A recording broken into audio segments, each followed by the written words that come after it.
Halo tim, selamat datang di tahap pembuktian, yaitu level 3. Pada level 2, kalian telah melihat penerapan konfigurasi layanan DHCP server, aturan NAT Masquerade, dan protokol perutuhan dinamis OSPF versi 2. Tapi ingat prinsip kita, teknisi amatir percaya begitu saja pada layar terminal yang tidak menampilkan error. Sedangkan network engineer sejati hanya percaya pada bukti forensik di balik layar. Di level 3 ini, Kang Okta akan mendemonstrasikan cara menggunakan Wireshark untuk memastikan sistem otomatis tersebut beroperasi sesuai dengan standar protokol internasional. Kita akan menginspeksi lalu lintas data saat klien meminta IP, memvalidasi penyamaran IP oleh NAT, dan melihat langsung bagaimana perute atau router saling mengobrol untuk memulihkan jaringan yang terputus. Mari kita mulai penyadapannya. Tahap 1, analisis lalu lintas DHCP, membuktikan proses DORA. Untuk membuktikan bahwa pengaturan kolam alamat atau IP pool dan pelayan DHCP kita telah berfungsi, Kang Okta menyadap kabel di antara muka Ether 4 yang mengarah ke klien. Proses DHCP terdiri dari 4 tahap yang berbeda. Pertama, discover atau menemukan, kedua, offer atau menawarkan, ketiga, request atau meminta, dan keempat, acknowledge atau mengakui, yang umumnya dikenal dengan akronim atau singkatan DORA. Sekarang kita lakukan perintah IP DHCP di PC guru.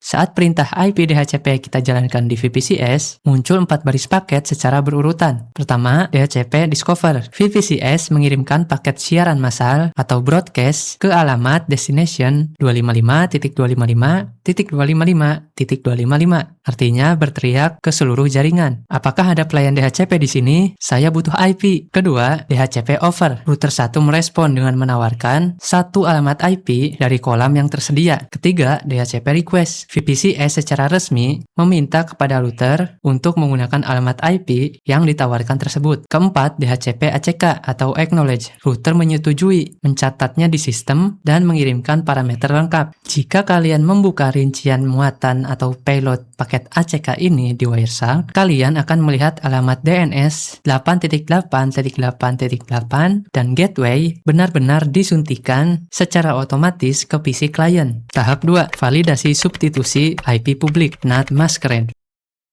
Sistem jaringan lokal tidak akan dapat mengakses internet jika identitas IP private mereka tidak disamarkan. Pada tahap ini, Kang Okta melakukan penyadapan pada 2 titik sekaligus. Di router 1, titik A berada di antara muka jaringan lokal, yaitu LAN, Ether 4, dan titik B berada di antara muka internet atau cloud, yaitu Ether 1. A few moments later. Di PC guru, kita lakukan ping ke Google dengan modifikasi -T.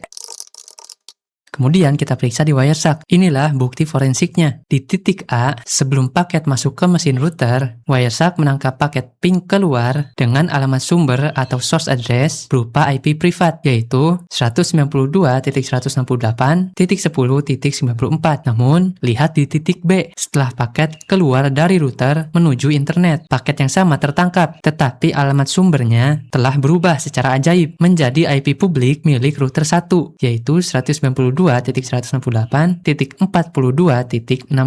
Kesimpulan logisnya, aturan NAT Masquerade yang kita buat di level 2 terbukti sukses melakukan penyembunyian identitas atau masking. Tahap 3, inspeksi OSPF dan skenario pemulihan diri, safe healing. Terakhir, kita akan melihat keunggulan utama OSPF dalam mencari rute alternatif secara instan. Kang Okta menyadap antarmuka, tulang punggung atau backbone di antara router 1 dan router 2.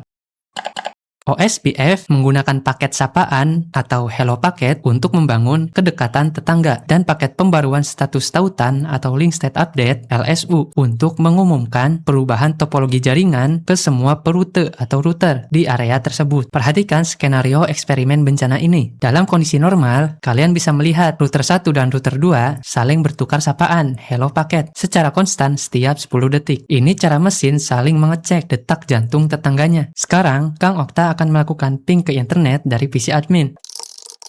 Setelah itu, Kang Okta akan melakukan pemutusan kabel pada jalur antara router 1 dan router 3. PC admin mengalami request timeout dan destination host unreachable karena jalurnya sudah kita putus. Tapi setelah itu langsung terhubung kembali. Karena router 1 menyadari jalur tersebut mati, seketika layar Wireshark di jalur router 1 dan router 2 memunculkan paket darurat yang disebut link state update atau LSU. Melalui LSU inilah router 1 mengumumkan kerusakan jalur antara router 1 dan router 3 ke router 2. Selanjutnya, OSPF menghitung ulang tabel perutannya untuk memutar lalu lintas jaringan sepenuhnya melewati router 2. Hasil akhirnya, proses ping dari PC client yang semula terputus dan berstatus request timeout otomatis berjalan normal kembali.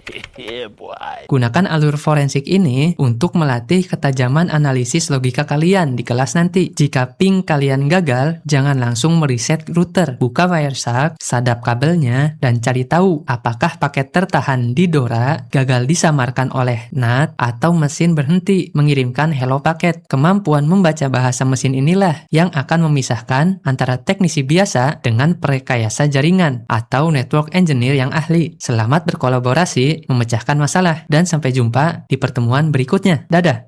Gimana caranya? Coba dipikirkan secara logika, ayo.